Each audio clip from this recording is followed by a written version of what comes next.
My name is Claysmith, and this speech is for Flex CTA 103. The fictional character Robin Hood argued, "Steal from the rich, give to the poor." Is this what a progressive tax system does? Perhaps, but we should discuss how a flat tax system could help, possibly hurt those most in need, and conversely, those highest earners.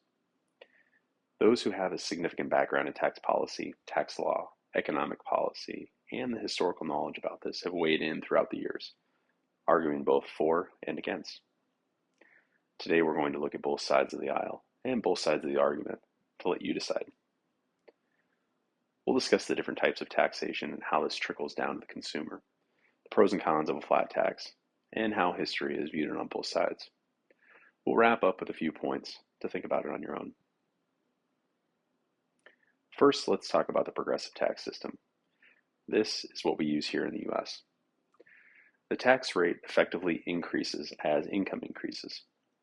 In the United States, the personal rate ranged from 10% to 37% in 2003. Next, and what we're here to talk about, is the flat tax system. European countries like Latvia, Estonia, along with regions like Hong Kong and countries like Iraq, they use a flat tax. In a flat tax system, much like the name implies, the rate stays flat throughout, independent of income or corporate revenue. Last, we have the consumption tax. This type of tax relies on the purchase of goods to tax users. The EU has a consumption tax, or a quote-unquote VAT, value-added tax. But these countries also enforce some federal income taxes. Now that you're familiar with the different types of tax systems, let's talk more about the pros and cons of a flat tax. So why would a flat tax be beneficial? First, it's simple and efficient. The Cato Institute argues the simplicity and the efficiency broadens the base by closing loopholes, causing the effective tax rate on corporations who subvert the law to increase. The simplicity of a flat tax is obvious. The Cato Institute also notes that this simplicity helps increase personal and corporate efficiency, reducing unproductive use of resources.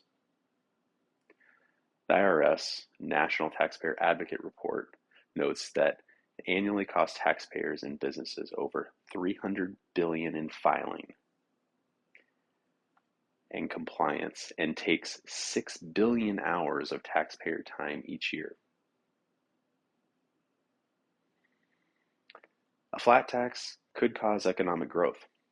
The Hoover Institute notes that an increased tax burden on its citizens stymies economic growth. They argue that increasing the amount of money in the hands of government only decreases the returns to a productive labor force.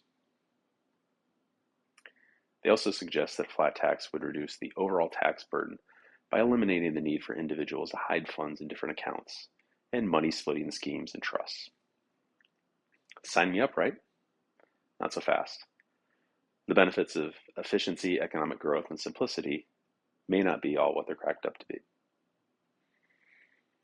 Well, why is a flat tax not such a great idea? There's something called regressive taxation. Reuters points out in an article outlining Italy's tax system that while Italy is not a flat tax country, it's demonstrating what a flat tax does by regressing tax rates for the rich. Using a flat tax, they argue, will only hurt the low-income earners, as seen in Italy, while the high-income filers' effective tax rates plummet to near nothing. Beyond that, if there are still property tax loopholes for the rich, they benefit even further. Additionally, it would be difficult to match revenues of a progressive tax system and difficult to implement in a country where a progressive tax system already exists. The Urban Institute notes that unless a flat tax is set at a high enough rate to offset current deductions and exemptions, they would fall short of the expected goals.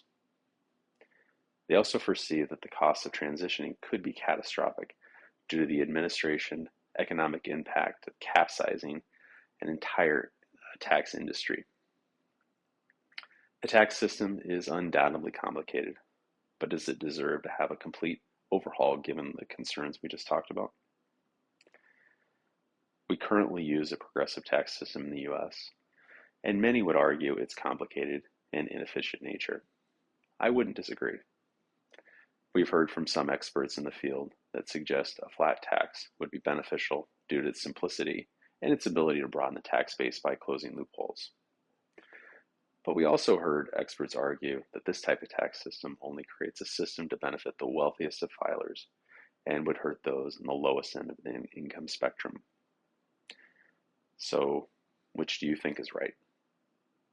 Your paycheck is waiting for an answer. Thank you.